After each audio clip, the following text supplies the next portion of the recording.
Hi, Grade 5 pupils! Welcome to Math Like TV.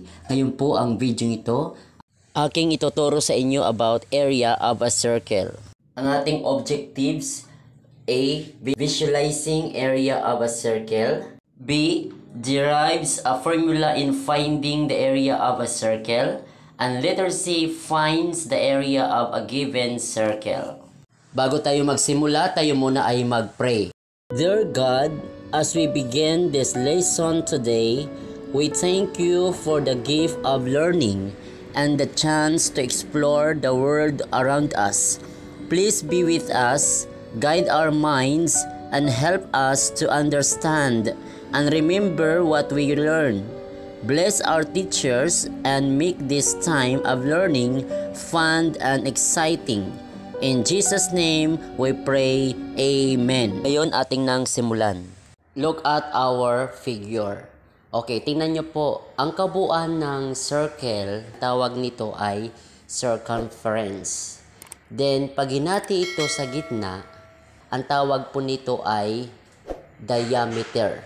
At sa gitna, ito yung center. At ang diameter, mula dito sa center, pag hinati natin ito, ang tawag natin dito ay radius. Example, ang given niya sa diameter ay 12 cm. Ngayon, para makuha natin ang radius, itong 12, atihin lang natin. Okay? So, divide by 2. That is 6. Okay? 6 cm ang kanyang radius. Okay, ang formula ng area of a circle is A equals pi r times r squared. Ngayon, ating lang substitute itong ating kinuwang radius. Okay? Dito sa ating given na circle.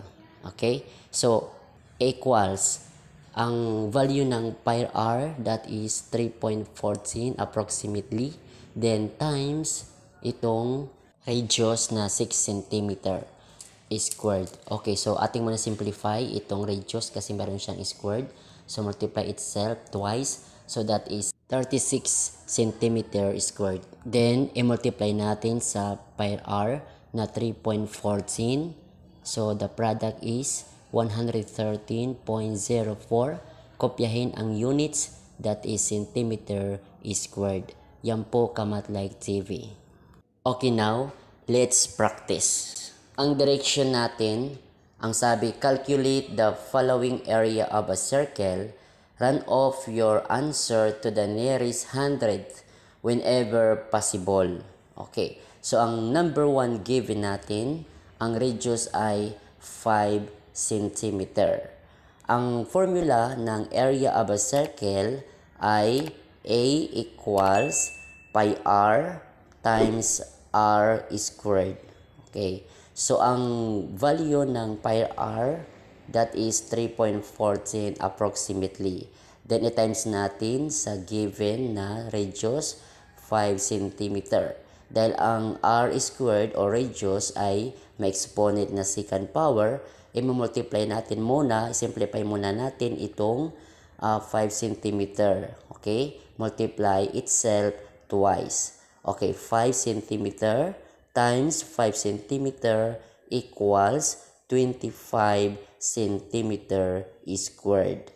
Then, after natin masimplify ang radius, ating i-multiply siya sa pi r. Okay? I-times natin sa 3.14. Okay? So, the product is 78.5. Okay? So, ito ang answer. The area of a circle na given na 5 radius centimeter is equal to 78.5. Kopyahin ang units, centimeter squared. Yan po Math Like TV. Next, number 2, ang given natin na radius ay 2.4 cm. So, ganun din ang ating gagawin. Ating lang isa-substitute dito sa ating formula, area of a circle.